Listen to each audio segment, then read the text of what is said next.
ఇక ఇప్పుడు వచ్చే బతుకమ్మ పండుగకి బతుకమ్మ చీరలు రావట, బందట.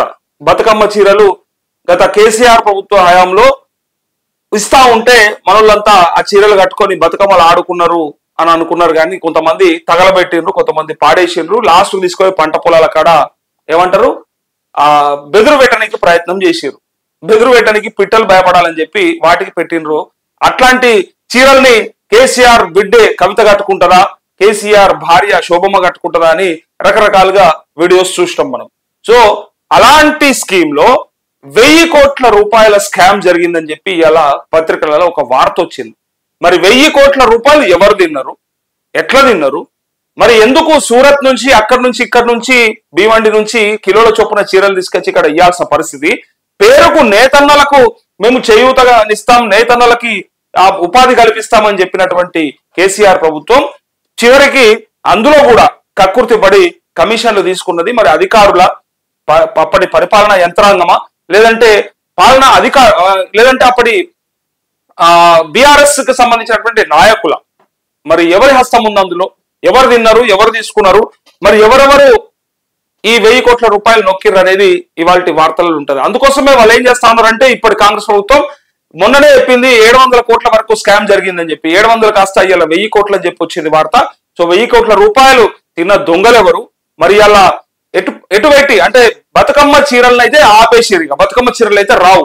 గతంలో బతుకమ్మ చీరలు ఇస్తే మంచి ఇయరు కానీ ఇవ్వకపోతే ఎందుకు ఇట్లాంటి అవసరమా అని చెప్పి అన్నోళ్ళు ఉన్నారు. లేదు ఇచ్చిన కాడికి ఏదో మేము కొనుక్కోకున్నా ఏదో ఒక 200తో 300తో ఒక చీర అయితే వచ్చిందని చెప్పి అనుకున్న కొంతమంది ఉండొచ్చు. కానీ ఎక్కువ మట్టుకైతే విమర్శలే వచ్చినాయి దానికి. పండగ పూట చీర ఇచ్చిన పేరే గానీ అది బాగా లేదని చెప్పినప్పుడు సో దానిపైన విచారణ జరపాలని చెప్పి ప్రయత్నం చేస్తా ఉంది ఇప్పుడున్నటువంటి ప్రభుత్వం. సో 1000 కోట్ల రూపాయల అవినీతి జరిగిందని అన్నప్పుడు ఇప్పుడు నేతన్నలకు వేరే రకంగా మేము చేయూతను అందిస్తాం తప్ప ఈ బతుకమ్మ చీరలిక కంటిన్యూ చేయమని చెప్పి ప్రభుత్వం చెప్పింది. సో అందుకోసమే మరి ఎవరు ఆ దొంగలు, ఎవరి వల్ల ఇదంతా జరిగింది అది కూడా చూద్దాం.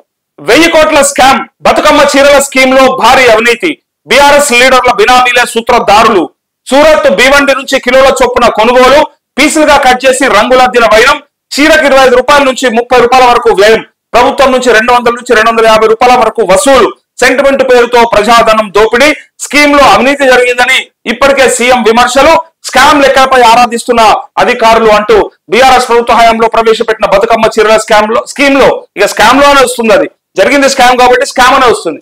సో చీరల స్కీమ్ లో సుమారు 1000 కోట్ల కుంభకోణం జరిగిందని తెలుస్తోంది.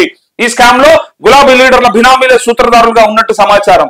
ఇతర రాష్ట్రాల్లో తక్కువ ధరకు చీరలు కొనుగోలు చేసి ఎక్కువ ధరకు కొనుగోలు చేసినట్టు చూపించి ప్రభుత్వానికి అప్పగించినట్టు ఆరోపణలు ఉన్నాయని బతుకమ్మ చీరల స్కీమ్ లో అవినీతి జరిగిందని తెలుసుకున్న కాంగ్రెస్ ప్రభుత్వం సో స్కామ్ ను బయట పెట్టేందుకు రెడీ అవుతోంది. దీనికి సంబంధించిన లెక్కలు తీయాలని అధికారులను ఆదేశించినట్టు సమాచారం. 7 ఏళ్లల్లా వీళ్ళు స్టార్ట్ చేసినటువంటి స్కీము 7 ఏళ్లల్లా 2170 కోట్ల రూపాయలు వీటి కోసం ఖర్చు చేశారు. సో బీఆర్ఎస్ ప్రభుత్వ హయాంలో 2017 నుంచి బతుకమ్మ చీరల పంపిణీ పథకాన్ని ప్రారంభించారు. ఎన్నికలకు ముందు 2018 కంటే ముందు 2017 సంవత్సరంలో మొదలు పెట్టినటువంటి ఈ బతుకమ్మ చీరల ఈ స్కీమ్ కి 2170 కోట్ల రూపాయలు ఖర్చు పెట్టారు. ఇందుకోసం అప్పటి ప్రభుత్వం ప్రతి ఏటా సుమారు 350 కోట్లు విడుదల చేసేది. మొన్నటి అసెంబ్లీ ఎన్నికల ముందు వరకు కూడా అని చెప్పి 7వ పేజీలో ఉంది ఇది.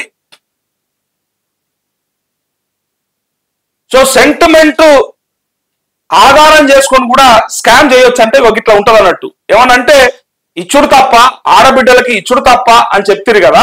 ఇగో ఇవాళ చూడు, ఇగో బతుకమ్మ చీరల పంపిణీ పథకం కొనసాగింది. ఈ 7 ఏళ్ల కాలంలో ఈ స్కీమ్ కోసం ప్రభుత్వం 2170 కోట్లు ఖర్చు చేసింది.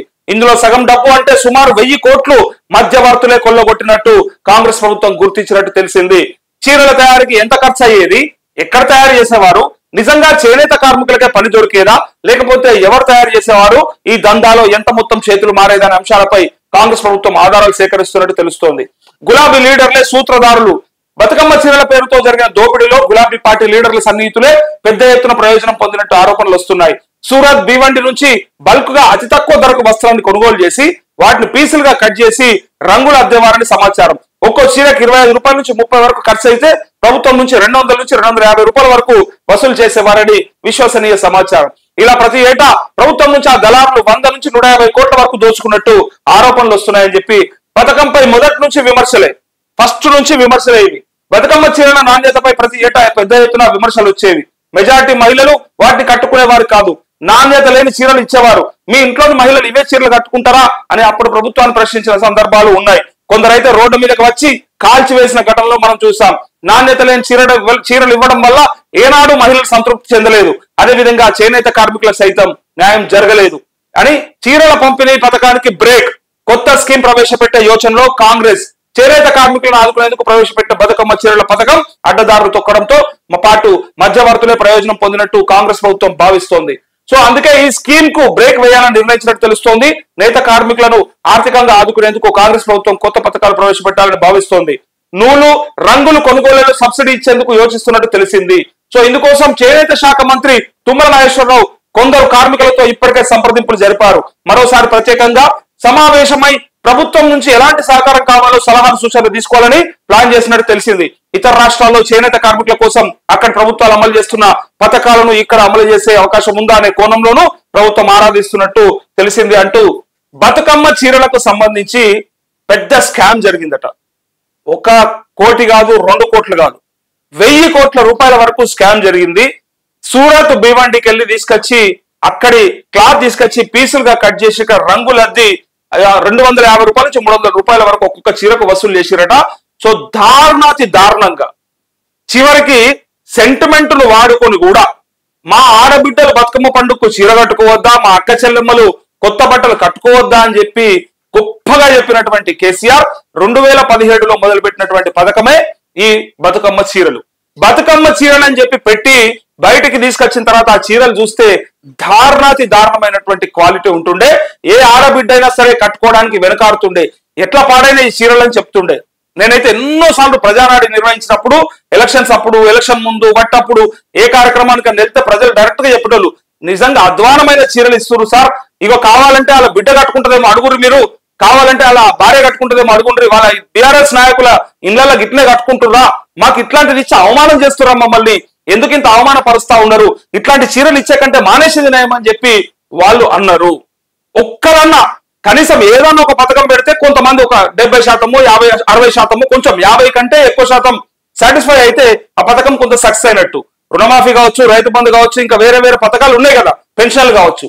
అతి కొద్దిగా ఒక 20-30% వరకు అసంతృప్తిగా ఉంటే దాన్ని ఎవడేం చేయలేడు. ఏ ప్రభుత్వం కూడా ఫుల్ గా సాటిస్ఫై చేయలేదు ఎవరిని కూడా. నరేంద్ర మోదీ చేయలేడు, ఎవరి తాత తరం కూడా కాదు అందరినీ సాటిస్ఫై చేయడం.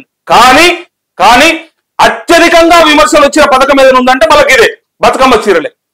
ఒక 20-30% ఉంటే ఉండొచ్చు సంతోషంగా, ఎందుకంటే 200 రూపాయలు 300 రూపాయలు పెట్టి కొనుక్కోలేని ఏ అవ్వనన్నా ఏ అక్కనన్నా సంతృప్తి పడితే పడవచ్చు. ఏదో ఒక చీర అయితే తెచ్చిరు కదా, పండుగ పూట ఏదో ఒక చీర వచ్చింది నాకని చెప్పి తృప్తి పడవచ్చు. కానీ చాలా మట్టుకు 60-70% మంది మహిళలు ఆ చీరల్ని కట్టుకోలేదు.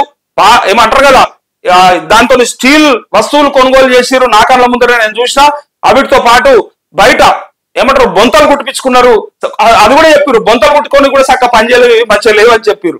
ఫైనల్ గా పంట పొలాల కాడ పిట్టలకు బెదురు పెట్టడానికి కూడా పనిచేస్తుందని చెప్పి ఆడబెట్టొచ్చారు తప్ప చాలా మంది కట్టుకోలేదు. సైజు సరిగా లేకుండే. యాక్చువల్ గా చీరకు సైజు ఎంత ఉండాలో అంత లేకుండా ఉండడం ఒక కారణం అయితే, అండ్ దాని క్వాలిటీ దారుణాతి దారుణంగా ఉంటుండే. మేము కొనుక్కోకపోతే మాకు 200 రూపాయల చీర ఇచ్చిన అవసరమా ప్రభుత్వం ఇంత పెద్దగా చెప్పి ఏమంటారు కదా కొండంత రాగం తీసి ఇంత పాట పాడినట్టు అసలు వాళ్ళు ఇచ్చిన పేరే గాని అది వేస్ట్ అని చెప్పి చెప్పారు. సో అందుకోసం ఇప్పుడు 2170 కోట్లు ఖర్చు పెట్టినటువంటి ఆ పథకంలా ఆగమాగం అయిపోతా ఉన్నారు. ఇన్ని వేల కోట్లు ఖర్చు పెట్టారు కదా, 2000 కోట్లు ఖర్చు పెట్టి నిజంగా ఏమైనా సంతృప్తి పడ్డారా అంటే 0 అని చెప్పి అన్నారు. సో అందుకని జరిగినటువంటి 1000 కోట్ల రూపాయల అవినీతి ఏదైతే ఉందో ఆ అవినీతిని బయటకు తీస్తామని చెప్తా ఉన్నారు. 25 నుంచి 30 రూపాయలు ఖర్చు అయ్యే చీరకు అంతంత కాస్ట్ పెట్టి కొన్నోడవాడు. మరి ఆ టెండర్లు ఎక్కడి నుంచి వేసారు, ఆ టెండర్ల ద్వారా కొనుగోలు ప్రక్రియ ఎట్లా జరిగింది, మధ్యలో ఎవడెవడు ఉన్నాడు, ఏ నాయకులు ఉన్నారు, అదంతా కూడా విచారణ చేయాలి, బయటికి రావాలని చెప్తూనే చేనేత కార్మికులకు ఇది కాదు కావాల్సింది, మేము వేరే రకంగా ఇస్తామని చెప్పేసి ఇక మంత్రి తుమ్మల నాగేశ్వరరావు చెప్తా ఉన్నాడు. సో మేము చూసుకుంటాం, ఇక చేనేత కార్మికులకు ఎట్లా చేయూతను అందించాలి, ఎట్లా ఉపాధిని ఇవ్వాలో మేము చూసుకుంటాం, ఈ పథకాన్ని మాత్రం బ్రేక్ వేస్తున్నామని. ఈ బతుకమ్మ పండుగకు ఎదురు చూస్తే ఎవరన్నా అది మన ఎదురు చూపులు అయితే తప్ప బతుకమ్మ పండుగకు బతుకమ్మ చీర వస్తలేదు. ఇక ఎవరి దాళ్ళు కొనుక్కోర్రి. ఎవరన్నా ఈ చీర మీద ఆధారపడ్డోళ్ళు ఉంటే, ఈ బతుకమ్మ చీర మీద ఆధారపడ్డోళ్ళు ఉంటే, ఎందుకు బిడ్డ ఎందుకన్నా గన్లు ఏమున్నదా, అది బేకారే ఉన్నదా, అది ఇచ్చేది బేకారే, మేము కొనుక్కుంటాం మంచిగా కొనుక్కుంటామని అనుకుంటే సంతోషంగా ఉండరు. చీరలు రావిగా, బతుకమ్మ చీరలు బంద్.